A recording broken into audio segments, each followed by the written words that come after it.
Mga kabayan, hindi nagbigay ng komento ang Senado sa petisyong inihain ni Vice President Sara Duterte na humihiling sa Korte Suprema na ipahinto ang kanyang napipintong impeachment trial.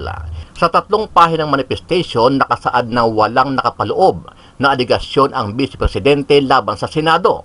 Ibig sabihin, walang dahilan ang Senado at wala naman silang dapat ipaliwanag sa Korte Suprema dahil hindi naman sila ang nagpetisyon kay VP Sara Duterte kundi ang Kamara. Ayon sa Senado, kung meron mang dapat magpaliwanag sa Korte, kaugnay sa petisyon ni VP Sara, walang iba kundi ang kampo ni Speaker Martin Romualdez dahil sila ang porsigido at nagpupumilit na ma-impeach ang pangalawang Pangulo.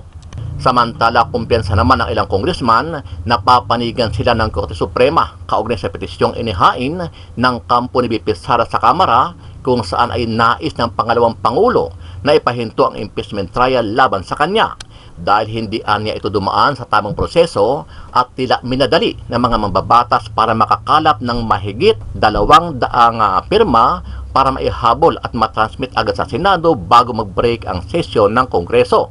Confidently, I can say na wala pong nilabag ang House of Representatives o kung ano man ang nababato or minsan nga parang counter na lang yun para lang may ma-delay po yung mga proceedings. Confident po ako na hindi naman po magiging hadlang ang mga to sa impeachment. Nakita naman natin na talagang maingat, no, na sinunod ng Kongreso ang proseso at talagang tinignan nito ng maayos, pinag-aralan maayos, no, kung paano gagawin at susundin ang mga batas, no, patungkol sa impeachment complaint. Sa kaugnay na balita, sa wakas umamin na si Senate Minority Leader Aquilino Coco Pimentel na tila wala na siyang pag-asa dito sa kapwa niya senador na si SP Escudero na pagbigyan ang kanyang request at petisyon na umpisahan agad ang trial dito kay VP Sara sa lalong madaling panahon. Sa isang panayam, sinabi ni Pimentel na dalawa lang sila ni Senator Risa Hontiveros na nagsusulong ng impeachment at karamihan sa kanilang makasamahan ay tila tahimik lang na tila pumapabor sa desisyon ni Senate President Chis Escudero. Ano ba yung sinabi ko, kayo yung kaisa-isang nangungulit sa mga colleagues ninyo na dapat simulan na ito impeachment trial, hindi ba? Pati si Senator Risa, dalawa kami. Pero kayo nauna, di ba? You formally wrote the Senate President. Yes. Ano po bang basa ninyo, Senator, kung bakit ayaw talagang simulan agad-agad itong Senado, itong impeachment trial? Tanungin na lang natin sila. At saka, sana tanungin natin isa-isa ang mga senador kasi apparently, and it looks like the position of the Senate President has the support and the backing of the majority because no one is complaining. Diba? No one is expressing a contrary view aside from the two of us, Senator Risa and myself. So, wala na yun. I think we can safely assume that the majority members are supporting the position of the Senate President. Ano ang masasabi mo dito, kabayan? Kung ikaw ang tatanungin, saan kaya papabor o papanig ang Korte Suprema? Sa petisyon ba ni VP Sara o sa kampo ni Speaker Martin Romualdez Jr.? Sama-sama nating panoorin ang buong video at pakicomment nyo po ang inyong mga reaksyon at sariling opinyon. Pero bago yan, sa mga hindi pa po nakasubscribe sa ating channel na Kabayan News PH, pakipindot po ang subscribe button at pakiclick na rin ang notification bell para lagi kayong updated sa mga bagong upload natin na legit at napapanahong balita. Maraming pong salamat. Naninindigan si Senate President Francis Escudero na sa July 30 na posibleng maumpisahan ang paglilitis kay Vice President Sara Duterte kaugnay ng Articles of Impeachment na inihain laban sa kanya ng House of Representatives. Posible ring tumagal ito ng 2 hanggang 3 buwan. Ang pagsagawa ng paglilitis sa Vice Presidente ay maaaring masabay sa budget deliberation para sa 2026 proposed national budget ng Kongreso. Kabilang sa pangunahing mandato ng Kamara ang pagbusisi at pagpasa sa panukalang pondo ng pamahalaan. Ayon naman sa isang House leader, hindi hahadlang ang impeachment trial sa 2026 budget deliberations. May mga opisyalis tayo, may mga congressmen tayo na nakatutok sa impeachment, meron naman tayong mga congressmen na nakatutok sa budget at meron din naman tayong mga congressmen na nakatutok sa ibang mga gawain ng Kongreso. So tingin natin hindi naman ito Inaasahang itatransmit ng administrasyon ni Pangulong Bongbong Marcos Jr. sa House of Representatives ang panukalang pambansang budget para sa 2026 pagkatapos ng ika-4 na State of the Nation Address o SONA nito sa July 28. Tumanggi ang Senado na magbigay ng komento sa petisyon na inihain ni Vice President Sara Duterte sa Korte Suprema na ipatigil ang impeachment trial laban sa kanya. Ito ay sa 3 pahinang manifestation ad cautelam na isinumiti ng Senado sa pamamagitan ng legal counsel na si Maria Valentina Cruz.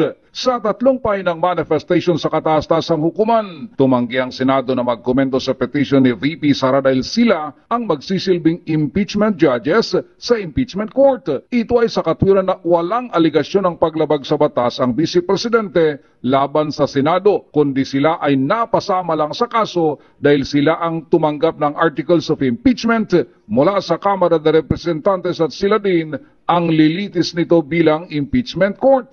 Binanggit din ng Senado na sila lamang ang may eksklusibong kapangyarihan na magdesisyon sa mga kaso ng impeachment alinsunod sa mandato ng ating saligang batas.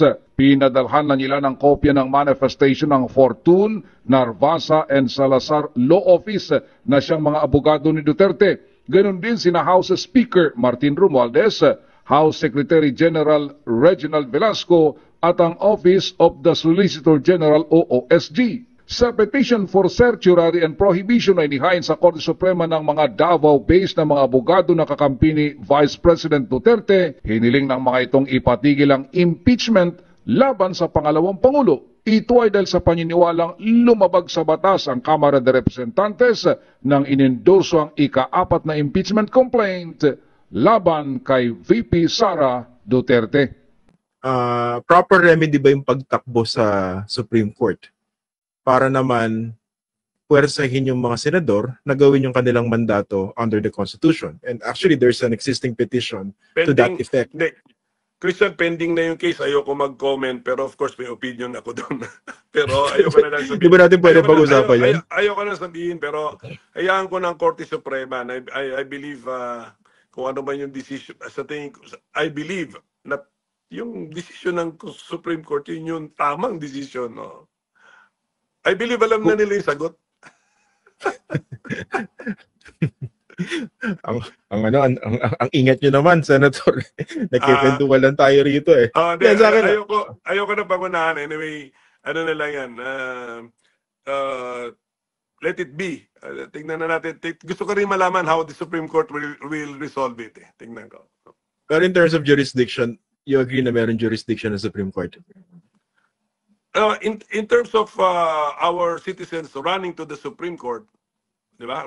Going to the Supreme Court, resorting to the Supreme Court procedure, okay yun. I mean, that's available to the people. Pero gano'n naman yun eh. Then the Supreme Court will decide kung meron silang jurisdiction, pwedeng under the law or the rules of the court, clearly wala silang jurisdiction. Pwede din nila sabihin, this is a political question. Precisely. Hintayin na natin. No? Sige, hintayin natin. Pero yung isang punto naman, yung pagpunta naman ng kampo ni Sara Duterte also sa Supreme Court para ipatigil naman yung impeachment trial. Pwede ba siyang dumulog doon, sabihin, itigil yung trial? Yung thought processes ng court to resolve that first petition will be the same thought processes for the Sara Duterte petition. Ganon din, whether or not is this a political question? If we involve ourselves in this question, can we enforce it? Yan mga ganon tanong. Okay. Pag-usapan po natin yung tentative calendar na inilabas ni Senate President Jesus Escudero. Magsisimula pa lang siya June 2. Diba? Yun yung oath-taking.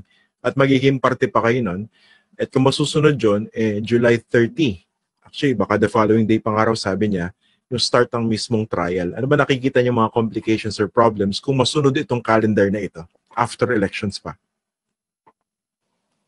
Well, ang main objection ko naman nun is not against the calendar. It's about the start of the proceedings. The June 2 is almost February, March, April, May, June. 4 months after the filing. So that's that forthwith proceeding already. Yun ang aking point. Pero yung June 2, okay na yung June 2 niya, June 3 mag-oath, June 4 summons, 10 days, June 14 sasagot na. Depende sa rules namin kung may reply kasi ang dinadraft ko, Christian, wala nang reply.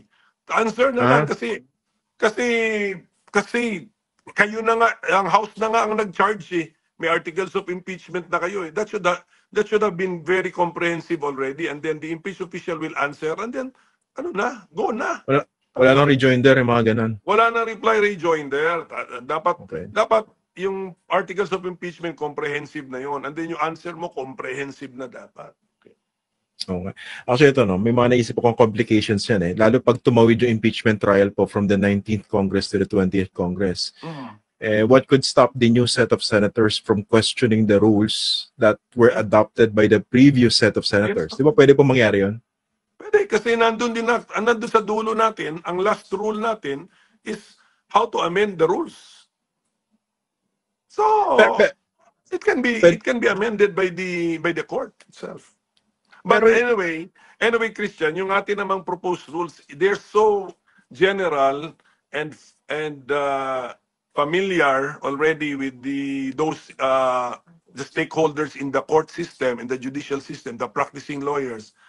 I mean, walang out of this world naman doon. So, kung meron nga silang i-amend doon, so be it. But there is a provision on how to amend the rules. Karate naman ganun eh. Oo. Pero pa nagsimula po ba impeachment trial? Pwede bang palitan yung rules in the middle of the trial? Oh, I mean, sometimes nga may motion doon, i-waive mo nga yung rule, pwede yung requirement ng isang rule, pwede mong i-waive eh. Pwede Okay, yun. pwede lahat yan.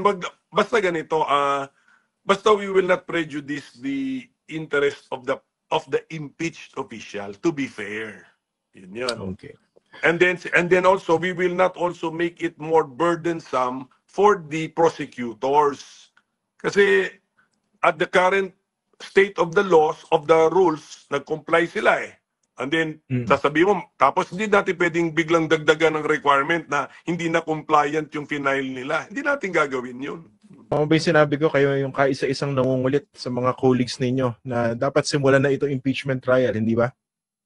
Pati si Senator Risa, dalawa kami. Pero kayo nauna, di ba? You formally wrote the Senate President. Yes. Okay.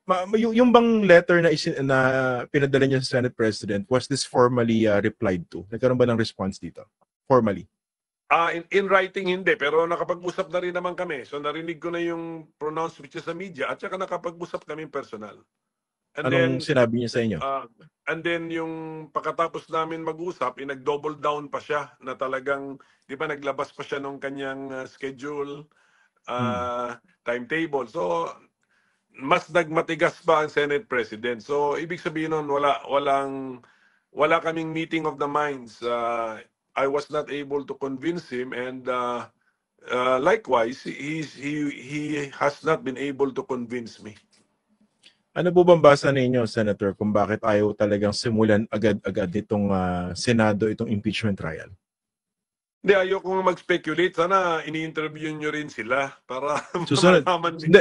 Susunod si para Senator malaman Cheese ninyo. after March 10. Pumayag siya eh. After March 10. Okay. So, tanungin na lang natin sila. At saka, sana tanungin natin isa-isa ang mga senador kasi apparently, and it looks like the position of the Senate President has the support and the backing of the majority because no one is complaining eh. Diba? No one is expressing a contrary view aside from the two of us, Senator Risa and myself. So, wala na yun. I think we can safely assume that the majority members are supporting the position of the Senate President. Does it mean na it's a foregone conclusion na talagang masusunod yung kanyang temporary calendar for the impeachment trial? Kung walang magbago ng isip, yes, yun na yun. Mukha po bang may pagkakataon pa o chance na magbago ng isip yung ilan sa mga colleagues po ninyo? Since no one is, as far as I know, no one is even commenting on the issue of the impeachment trial. So looks like it's not even in the radar or in the list of their priorities. So kung ganyan, if you treat it that way, hindi mo siya iniisip, hindi ka nagko-komentaryo sa so-called burning issue of the day, so looks like no one will change his or her mind. Does it frustrate you that this is the demeanor of most of your colleagues po? Well, I think this is really an honest difference in opinion or in interpretation. So be it. Ganun naman talaga. May mandato ako, may mandato din sila. So, respeto na lang sa kanya-kanyang nakuwang mandato sa taong bayan. Okay. And, Pag-usapan natin sa... Christian, siguro kailangan tanggapin ko rin na even in this issue, looks like I'm also in the minority. So they are seeing something which I do not see, and I'm seeing something which they do not appreciate. Okay. Ang isa ko nadidinig na komento, baka daw kasi malakas ang loob ninyo na pasimulan itong impeachment trial dahil patapos na yung termino ninyo. Ibang mga colleagues nyo seeking re-election. Kumbaga, they're looking still far ahead to their political futures or fortunes. Anong sagot nyo po doon? Well, itong timing naman kasi ng impeachment, hindi ko naman kontrolado, hindi na namin ito kontrolado. So, ininterpret ko lang yung Constitution. Nung dumating na yung impeachment articles, tinignan ko yung Constitution. So, immaterial yung term ko rito. So, it's really just my reading and my understanding of the constitutional provisions, as well as our existing impeachment rules. Kasi nakasulat din doon sa impeachment rules namin that should we have legislative matters to consider, we should suspend them in favor of the impeachment. So, kitang-kita natin na we should really prioritize the impeachment. Okay. I think that is very clear, no? Pero pag-usapan natin yung hamon sa inyo ng isa sa mga colleagues ninyo. And I think you accepted that challenge and you're now drafting the Senate impeachment rules. Tama po ba? Halos tapos na nga. Halos tapos na. I mean, kasi the Senate rules are not really the issue. I mean, the existing rules of the Senate on impeachment or sitting as an impeachment court has already allowed the successful processing as well as successful conduct of at least one impeachment trial. So, I mean, hindi siya problema eh. Successfully siyang nagamit to finish an impeachment. So, if that is their only challenge to me, tapos na po. Nagawa na namin yung Senate rules. May draft na po ako. Gaano katagal yung inihanda ng inyong opisina at saka ninyo po? Galing ako doon nung Monday sa opisina, galing ako doon kanina. So, 2 days. Ayos 2 na. days. Ano bang sige, patulan muna natin kung talagang dahilan dyan. Actually, I agree, hindi naman dahilan dyan yung Senate impeachment rules, no? Pero what refinements did you put in the draft? Ano po yung sinasuggest yung mga improvements po? Well, improvements muna. There are some entries there na medyo unclear. Hindi ko maintindihan paano i-apply sa real life, so tinanggal namin 'yon. Like what? Well, yung shall take proper order. Meron din ibang entries doon na 2 times mini-mention yung final question. Ayan, hindi niyo to maintindihan, Christian, unless binasa niyo, aralin niyo talaga yung rules 2 times lumalabas yung final order na concept sa isang sentence, so it doesn't make sense. There are a lot of things there which do not make sense, so inayos ko muna. And then yung trial calendar will be set by the impeachment court. And then ito, meron kaming in-anticipate namin yung anong tawag mo doon, yung magko-crossover siya from the 19th Yes. Congress to the 20th Congress or Senate. That should be no problem. Ilalagay ko as a separate rule that that is no problem, that should the trial